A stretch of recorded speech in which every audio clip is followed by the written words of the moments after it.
जय हिमालय, जय भारत। हिमालय लोग यूट्यूब चैनल में आपका स्वागत है और मैं हूँ डॉक्टर हरीश चंद्र लखेड़ा। उत्तराखंड समेत हिमालय के जो मैं लोक देवताओं की एक सीरीज मैंने शुरू की है, इसमें आप बात करते हैं कि वहाँ के देवताओं का स्वरूप क्या है। पूरी हिमालय क्षेत्र में मैं जम्मू से लेकर या कश्मीर से लेकर और नेपाल और नॉर्थ ईस्ट तक की भी बात करूँगा। सभी जगह जहाँ तक सनातन धर्म है या बुद्धिज्म है या जैन सिख जो भी धर्म है उधर, ये सभी अपने अपने धर्मों को तो पूजते ही हैं, परंतु इन सभी इलाकों में वैदिक और पौराणिक देवताओं के अलावा अपने स्थानीय देवता भी हैं। वैसे पूरी फिलॉसफी ये है कि भगवान एक है और ये उसके अनेक रूप हैं। कहीं भगवान ने अवतार लिए, कहीं प्रकट हुए और कहीं वे दूसरे रूपों से पूजे जाते हैं। ये मत मानिए कि हम हजारों देवताओं की बात करें, भगवान एक है। हिमालय में भी अलग अलग देवताओं के नाम भले ही हों, लेकिन निरंकार, वहाँ तो वास्तव में निरकार, जिसका आकार ही नहीं है, निराकार, निरंकार की बात होती रही है। लेकिन उसके बावजूद जो लोकल देवता हैं उनकी मैं बात कर रहा हूँ। लोकल स्तर पर एक ग्राम देवता है, इष्ट देवता है, कुल देवता है। अब इन देवताओं के अलावा कुछ और देवता भी हैं। इन देवताओं में कुछ देवता देवांगी हैं। वे लोग जो देवतुल्य बन गए थे, जिनके कर्म इतने अच्छे थे कि जो देवतुल्य माने गए, उनको पूजा जाने लगा। दूसरे से राजांगी, जो राजा लोग थे।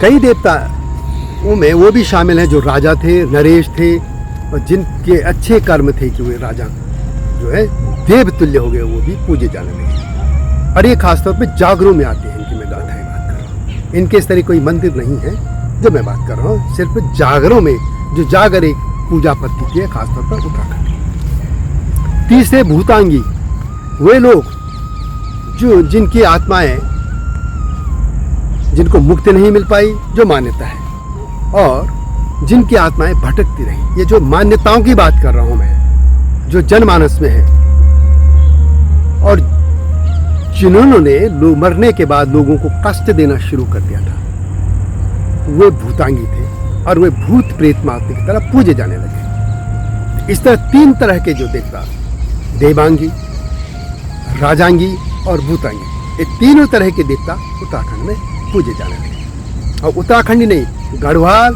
कुमाऊं और इसके अलावा नेपाल का डोटी क्षेत्र, डोटी और कर्णाली तक, जहाँ पर भी ये खास परंपरा रही है वहाँ की, मैं उनकी बात कर रहा हूँ। आगे कर्णाली से आगे वो दूसरा कराती और दूसरा उधर क्षेत्र आ जाता है, इसलिए मैं इन्हीं की बात कर रहा हूँ। इस तरह एक और बात बता दूँ, उत्तराखंड में या हिमाचल में या जम्मू में या आगे नेपाल में और आप भूटान तक चले जाइए, जितने भी ये सीमांत प्रदेश है, भूटान तो खैर बौद्धिस्ट कंट्री है, बुद्ध धर्म है उनका, लेकिन मैं इंडिया की बात कर रहा हूँ, इंडिया बॉर्डर या नेपाल कि जो उत्तर की तरफ है, जो सीमांत है क्षेत्र,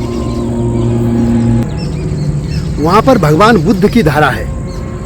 वहाँ भगवान बुद्ध बॉर्डर पे है, और जो नीचे की तरफ आप जाएंगे तो वहाँ हिंदुइज्म है, हिंदू धर्म।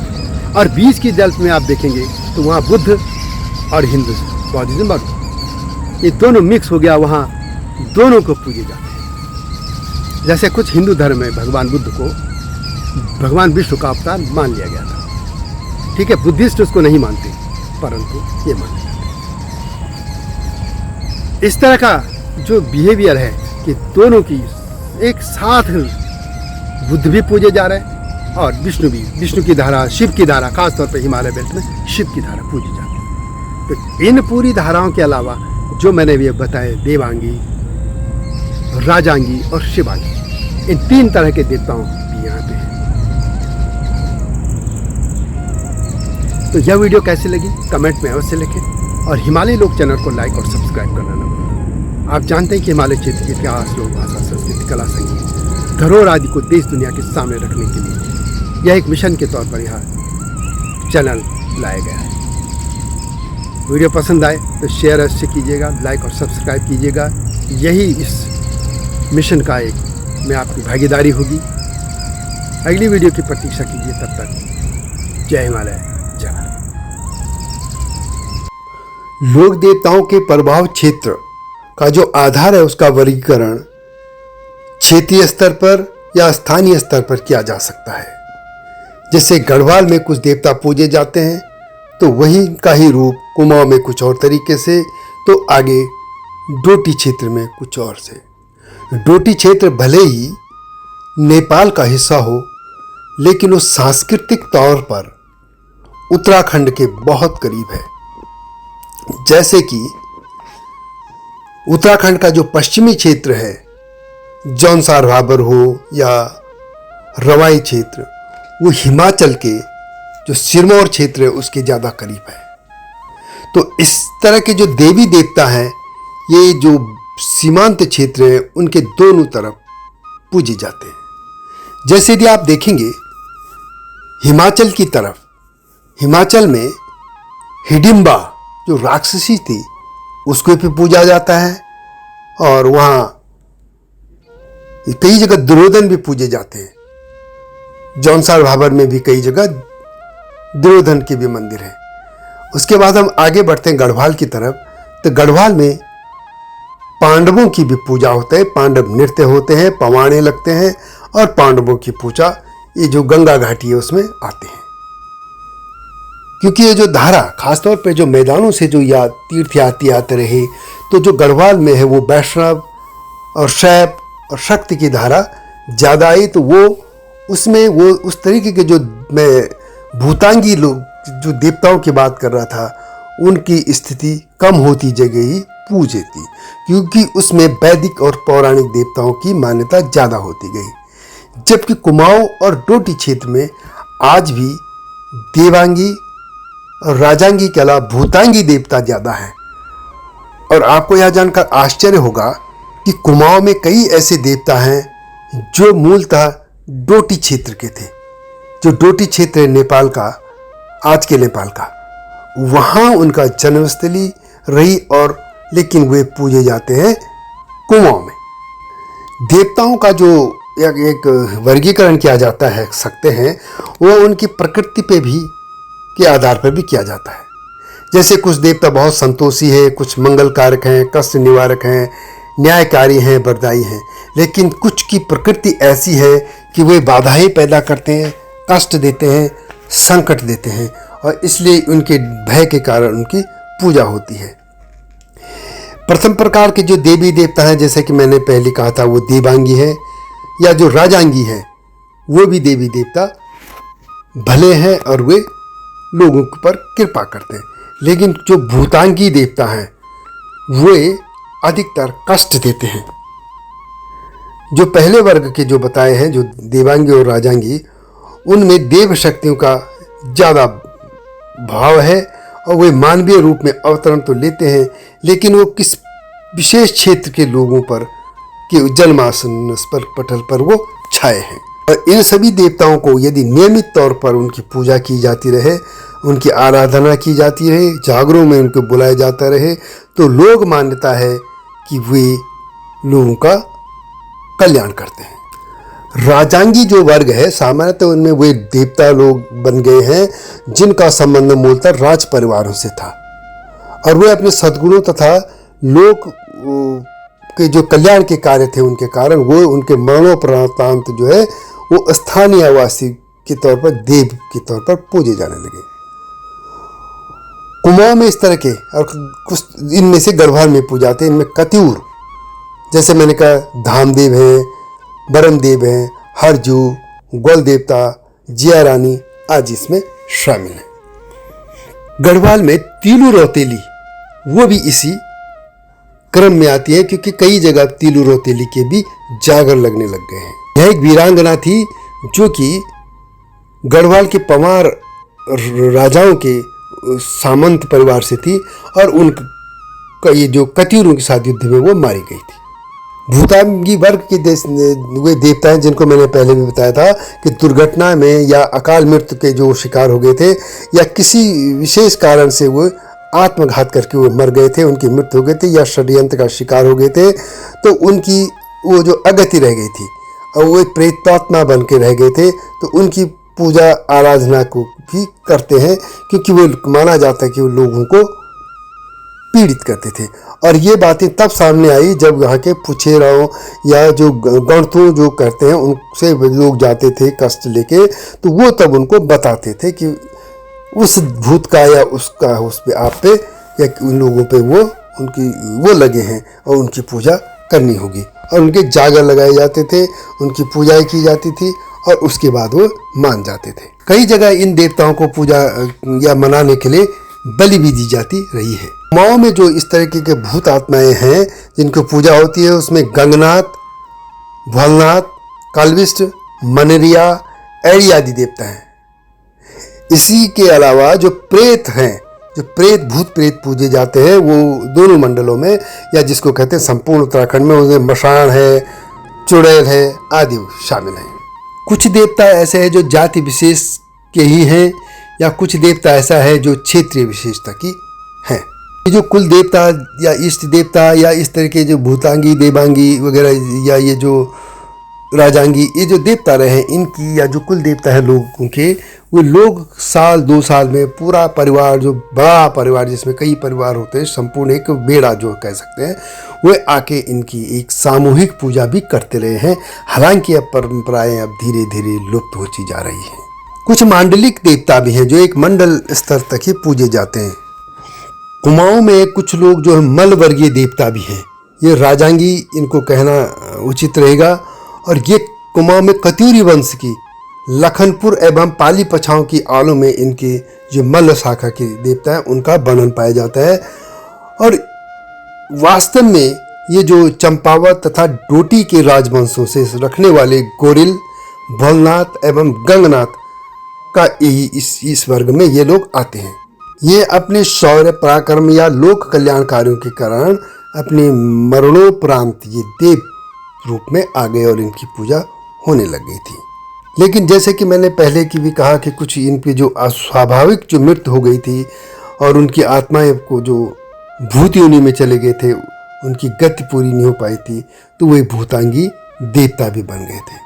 इस तरह के देवताओं की बहुत लंबी सूची है कि कौन से देवता क्या हैं। मैं कोशिश करूंगा कि इन सब की एक अलग से वीडियो आपको दूं। कुछ देवताओं के वर्गीकरण की बात कर लेते हैं। जैसे गौना देवता, इस वर्ग के जो देवता हैं वो सात्विक होते हैं, सौम्य प्रकृति के होते हैं और इनकी जो आराधना से सुख शांति या लोग आरोग्य रहते हैं। और ये भेंट, घी, दूध आदि से ही ये प्रसन्न हो जाते। इस वर्ग के जो देवता हैं उनमें राग राजा, घंटाकर्ण, क्षेत्रपाल तथा कुछ देवियां हैं। एक है घतेर वर्ग। ये इस तरीके के जो देवता हैं वे बड़े उग्र हैं, कठोर हैं, निर्दयी स्वभाव के माने जाते हैं। और जो स्वभावतः ये माना जाता है कि मानव या मनुष्य या कृषि, पशु, धन संपत्ति को ये हानि पहुंचाते हैं।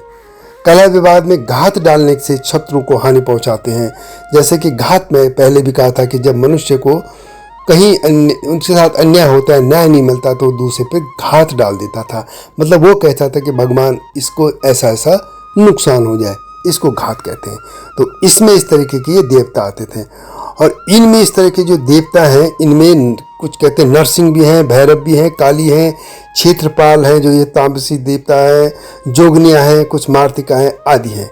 और इनका रूप जो आतंक, भय, शोक आदि उत्पन्न करने वाला माना जाता है। यह सब लोक मान्यता है, जनश्रुतियाँ हैं। इनका इतिहास से कोई लेना देना नहीं है, न ये विश्वास या अंधविश्वास की बात है। ये सिर्फ जो जनश्रुतियों में मैं वो बात कर रहा हूँ।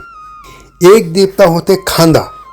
ये भी बड़े निर्दयी और कठोर स्वभाव होते हैं और ये पुकारे जाने पर ये विवेकहीन हो जाकर कहते हैं कि प्रतिद्वंदी को नुकसान पहुंचाते हैं। और ये इस वर्ग में भूत, मसान, खबीस, एड़ी, भराड़ी आदि इस तरह के देवता आते हैं। एक होते हैं किरांदा देवता। ये बहुत शोरगुल करते हैं, ये भी लोगों का बुरा करते हैं। और ये जब पूजा होती है इनकी तो ये भयावह जैसे आवाज़ निकालते हैं जब इनकी वो जागर में इनकी पूजा होती है। और ये कई बार किलकारियाँ भी मानते हैं। इनमें काली, मशान आदि इस तरह के देवताएं रोते भी हैं, चिल्लाते भी हैं। एक देवता खराना भी होते हैं और एक होते हैं लोचड़ा। लोचड़ा देवता जिद्दी, हट्टी और क्रूर स्वभाव के होते हैं, और ये जब एक बार किसी पे लग जाते हैं तो चिपट जाते हैं। कहते हैं वहाँ का शब्द जो है चिपटना, मैंने उस पर लग गया तो वो आजीवन उसको छोड़ते नहीं हैं। इनका जो स्थान है वो माना जाता है शमशान और या गंदी बस्तियों जगहों पे ये रहते हैं। और इनमें जो देवता है उनका कलभूत, तेलिंग, लाकुड़िया, डाकुड़िया, अघोरनाथ, जाजगिण आदि ये शामिल है। इस तरह के कुछ बोलंदा देवता भी हैं, जैसे भगवान बद्रीनाथ का जो रूप है, जो राजा था गढ़नरेश, उनको बोलांदा बद्री भी कहते थे। लेकिन एक और है, कई किंवदंतियों में देवियों को या भी कहा जाता है कि बोलती थी, जैसे लोगों को कुछ सावधान करने के लिए। जैसे पौड़ी गढ़वाल का जो एक इलाका है, तारकेश्वर महादेव है वहाँ पे, वो भी बोलांदा थे। वो भी लोगों को कष्ट होने पे या कुछ सचेत करने के लिए बोलते थे। इसी तरह के और भी कई क्षेत्रों में बोलांदा देवता माने जाते हैं, जैसे दीवा देवी, कालिंका देवी, इनको भी बोलांदा देवी माना जाता रहा है कई इलाकों में। एक देवता होते हैं मायालु। मायालु का शब्द है मृदुल स्वभाव के होते हैं, दयालु हैं और ये कृपालु होते हैं, ये परोपकार करते हैं, ये किसी को कभी हानि नहीं पहुंचाते। और इनका स्थान जो है पवित्र स्थलों पर होता है, शैल शिखरों पर होता है या घाटियों में होता है। ये दीन दुखियों के सहायक होते हैं। इनमें जो है इनके नाम है जो देवता हैं उनमें बाला, घंडियाल, स्वर्णकर्षक, भैरव, बंदीवियाँ, कुंवारी और कुंवर आदि देवता हैं। अप्सराओं तथा जो किशोर अवस्था के देवी देवताओं का जो माना जाता है वो इसी वर्ग में आते हैं। इनके अलावा यहाँ पे जो पूरा हिमालय बेल्ट है उसमें असुर, राक्षस, यक्ष, गंधर्व, नाग, इस तरह के बहुत से देवता रहे जिनकी पूजा होती रही है। इनके अलावा एक वर्ग था जो सिद्ध वैसे तो माना जाते हैं कि ये बौद्धों की जो धारा है उसमें भी सिद्ध माने जाते थे। लेकिन ये चूँकि बहुत इस तरीके का पहले विभाजन नहीं था बौद्ध हिंदू, तो बौद्धों का जो सिद्ध थे वे आज बौद्धों में भी ये परंपरा है, लेकिन यहाँ सिद्ध भी पूजे जाते हैं। सिद्ध को भी नाथ संप्रदाय के भी बहुत से साधु जो हैं वो नाथ, वो भी विभिन्न रूप में यहाँ पूजे जाते हैं। एक मल्ल कोटि के देवता हैं। मल्ल कोटि के देवता वे हैं जो खास तौर पर कुमाऊं में इनको पूजा जाता है। इसके नाम है जैसे नागीमल, भागीमल, जैतमल, जगतमल, अलाईमल, छुरमल। ये कतीरी राजवंश की शाखा से संबंधित है और ये राजांगी वर्ग में इनको माना जाता है। और ये खास तौर पर कुमाऊं के जो पूर्वोत्तर क्षेत्र में सौर और पिथौरागढ़ है, ये वो क्षेत्र हैं। और मल्ल इसलिए कहा जाता है कि जो डोटी क्षेत्र है, आज के नेपाल का डोटी क्षेत्र, ये उस कत्यूरियों की जो वहाँ की शाखा थी, वो जो राजा थे उनको जब पूजे जाने लगा तो ये राजांगी वर्ग के हैं और ये कुमाऊं में पूजे जाते हैं। क्योंकि इस तरह की तब विभाजन रेखा थी ही नहीं, ये चाहे गढ़वाल, कुमाऊं या डोटी जो नेपाल का है ऐसा था ही, क्योंकि पूरे क्षेत्र में कत्यूरियों का राजवंश था। कत्यूरी शासन करते थे और जो अच्छे राजा थे उनको इस तरीके से पूजा जाने लगा था। तो जो डोटी क्षेत्र के मल्ल राजा थे वो मल्ल श्रेणी के देवता हैं। ये खासतौर पर डोटी क्षेत्र या कुमाऊं में पूजे जाते हैं। महाभारत वर्ग के देवताओं में जैसे मैंने कहा कि गढ़वाल में ये परंपरा है जहाँ पे खासतौर पर पांडवों के नृत्य होते हैं, पांडव पूजे जाते हैं।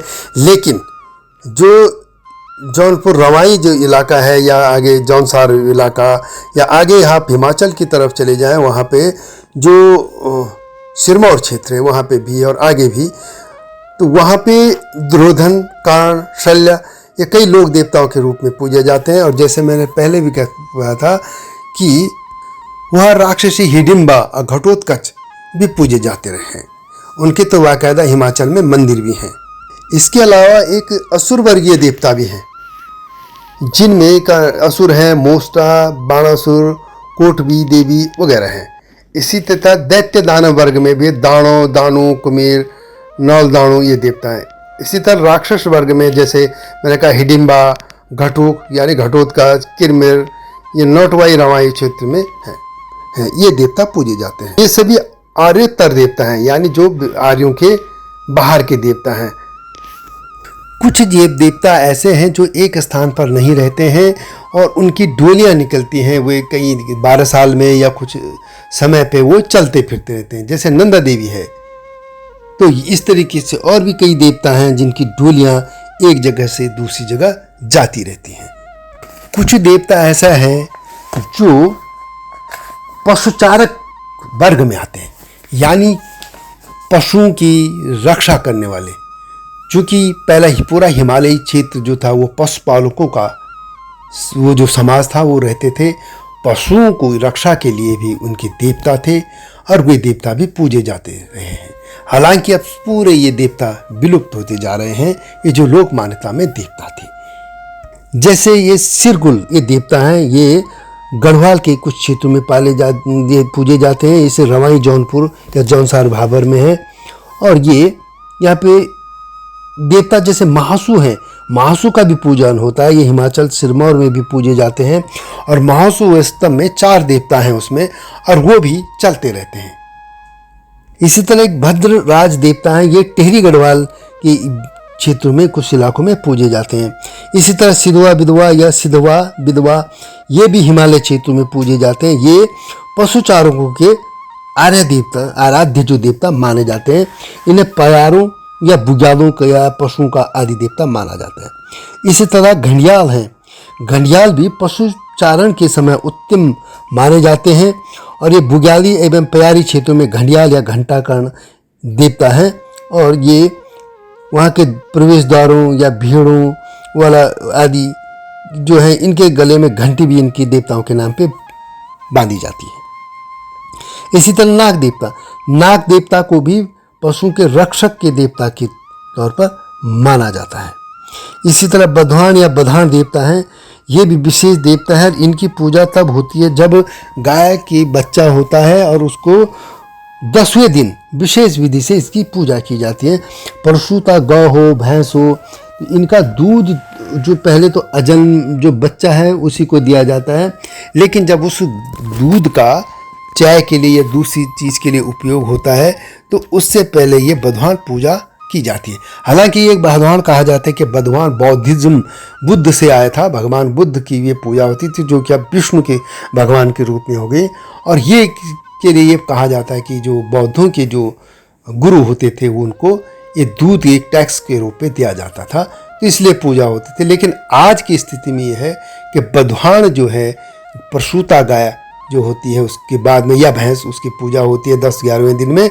और ये जो भगवान विष्णु के रूप में इसकी पूजा होती है। कृषक वर्गीय देवता भी हैं, क्योंकि जब खेती शुरू होने लग गई थी, खासतौर पे यहाँ पे जब खस समाज आया था तो खसों के ने पशुपालक समाज ने खेती को भी अपनाया था, तो उनके भी कुछ देवता थे। और आज भी जब भी नई फसल हो संक्रांत के तौर पे या उसमें इनको पूजन तो होता है। और इन देवताओं में अधिकतर याद है क्षेत्रपाल हैं, भूमिया देवता है, भूमि सेन है, भैरव है, देवी हैं, भदान है आदि इस तरीके के इनमें नाम आते हैं। कई देवता ऐसे हैं जो हिमाचल, उत्तराखंड और नेपाल के जो कर्णाली तक का क्षेत्र है, इन सब में एक समान से पूजे जाते रहे। हालांकि बाद में धीरे धीरे जब राजा अलग अलग होते गए, छोटे छोटे राजवाड़े बने, राजा बने, तो उनके स्वरूप भी बदलते चले गए। जैसे अभी हम कहें कि उत्तराखंड का जो 2 मंडल हैं, गढ़वाल और कुमाऊं, कत्यूर शासन में हालांकि वही की थे, लेकिन यहाँ पे जैसे नाग देवता है, नाथ, सिद्ध हैं, भैरव हैं, क्षेत्रपाल हैं, सिधवा विधवा है, नंदा देवी हैं, जाग जाखड़ी हैं, ज्वालपा हैं, झालीमाली देवी हैं, निरंकार, नरसिंह, नारसिंह, घंटाकर्ण और कुबेर, इस तरह के देवताओं की दोनों जगह पूजा होती है। इसी तरह कुमाऊं में जो कत्यूरों की जो पूजा होती है, कल्विष्ट है, ये भी कहा जाता है कि बहुत पहले तक गढ़वाल में इनकी पूजा होती थी। वह आज भी गढ़वाल के कई क्षेत्रों में कत्यूरों की भी पूजा होती है, और धामदेव या बीरमदेव इनकी भी पूजा होती है। एक बार और कही जाती है कि राजा सुदर्शन शाह ने कुमाऊं के बहुमान्य देवता लोक देवता हैं जो गोरखनाथ ही गोरिल देवता, इनकी भी यहाँ पूजा होती थी, लेकिन उन्होंने उन पर रोक लगवा दी थी, तो इसके बाद एक कम हो गई। लेकिन अब भी कुछ जगह ये गोरिल देवता की पूजा होती है। जबकि क्षेत्रपाल हैं, भूमिया देवता, भैरवनाथ, नागनाथ आज की ये जो पूजा है वो तो जैसे मैंने कहा कर्णाली क्षेत्र का डोटी और करनाली में भी होती रही है और हिमाचल के कुछ जनजातीय क्षेत्रों में भी इनकी पूजा होती रही है। तो यह एक सीधे तौर पर कि ये हमारी परंपराएं थी, ये जागरों की परंपरा थी। आज भी कई जगह ये देवता आज भी पूजे जाते हैं। तो इसमें मैंने सिर्फ ये जानकारी देने की कोशिश की है कि हमारा इतिहास में जो है उत्तराखंड का हो, हिमाचल का हो, आगे नेपाल, पश्चिमी नेपाल तक का, उसमें सब इस तरह की परंपरा रहे हैं और आज भी है। बस इसमें आप इतिहास मत तलाशिए, सीधी तौर पे इतिहास की दृष्टि आप देखेंगे तो इसमें फिर ईश्वर की आराधना या जो है वो अलग से, उससे फिर वो एक तारतम्य नहीं रहता है। विश्वास अलग चीज़ है और इतिहास अलग। विश्वास और इतिहास को आप घालमेल मत कीजिएगा, क्योंकि कमेंट में कई लोग लिखने लग जाते हैं कि इतिहास में ऐसा नहीं है, वैसा नहीं है, सबूत क्या है। तो ये साफ तौर पर है कि ये इतिहास नहीं है, ये जनश्रुतियाँ हैं, लोक श्रुतियाँ हैं। जनमानस में ये परंपरा रही है, ये देवता पूजे जाते रहे हैं और पूजे जाते हैं। बस इतना ही मेरा इसमें कहना है। और भी वीडियो आपके लिए ले लाऊंगा पूरे हिमालय क्षेत्र के देवी देवताओं को लेके, कैसे देवता थे। और मैं एक बात और साफ तौर पे कहता हूँ कि भले ही अलग अलग रूपों में विभिन्न देवताओं को यहाँ पूजा जाता रहा हो, लेकिन हिमालय की दृष्टि एक रही है कि देवता एक है। ये उनके अलिंद रूप हैं और वो भी देवता निरंकार के रूप में, जिनका कोई आकार नहीं है। हिमालय क्षेत्र में कभी भी इस तरह की पद्धतियां नहीं थी, वो निरंकार की पूजा करते रहे हैं। तो एक देवता और उसके कई स्वरूप, यही इस जनश्रुति में मेरा ये कहना है और यही लोगों का भी मानना है।